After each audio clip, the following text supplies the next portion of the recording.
Donald Trump shunned Thursday night's debate of the Republican presidential candidates hosted by Fox News and instead filled an auditorium a few miles down the road, trying to prove his widespread support only days before Iowa kicks off the U.S. nominating voting process.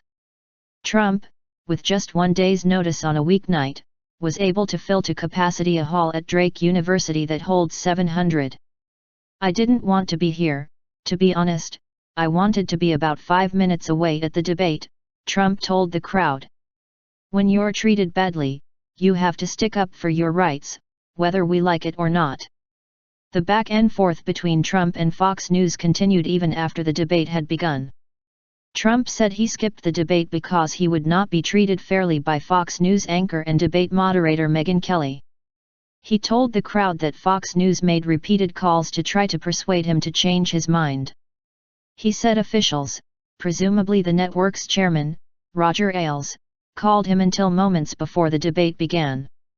Fox News told the story differently.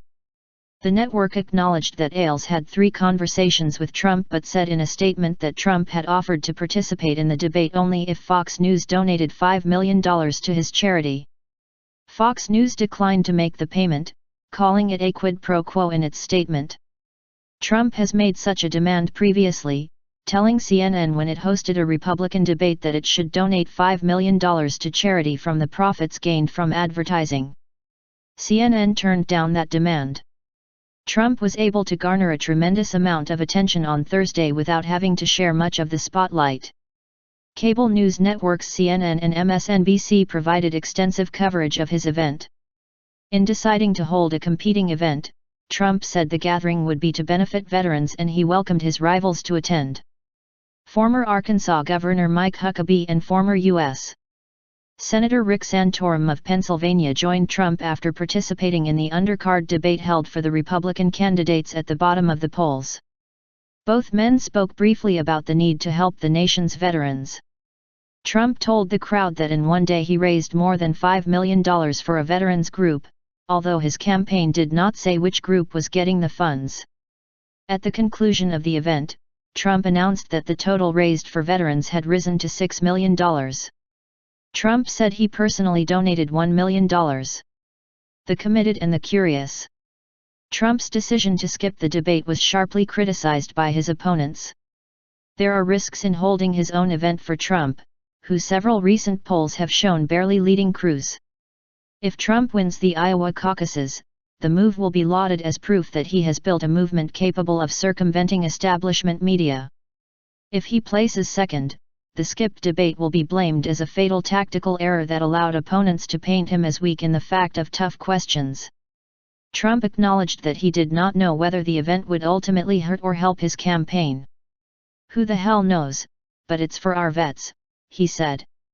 Supporters and some curious onlookers waited in the sub-freezing cold in a line that wrapped around the building and down a block. Trump's campaign erected a large jumbotron outside the auditorium to allow an overflow crowd to watch his remarks. Before Trump took the stage, some of his well-known supporters spoke. Lynette Diamond Hardaway and Rochelle Silk Richardson, 2 women with a large online video blog following, urged the crowd to back Trump.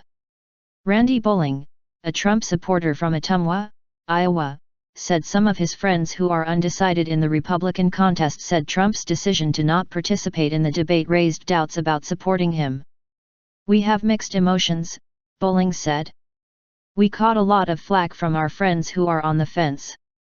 Sharon and Richard Lode drove 3 hours from Sioux Rapids, Iowa to see Trump's event, deciding they would make the drive with only 1 day's notice. Sharon Lode, who is 65, was not worried that skipping the debate could hurt Trump on caucus day. "It took a lot of guts to stand up to them," she said. Stephen Doran, 19, was one of the many students and other curious area residents who attended the event with no plans to ultimately support Trump. Doran plans to participate in the Democratic caucus. "The spectacle," Doran said, when asked why he was there. "I've never seen Trump in person.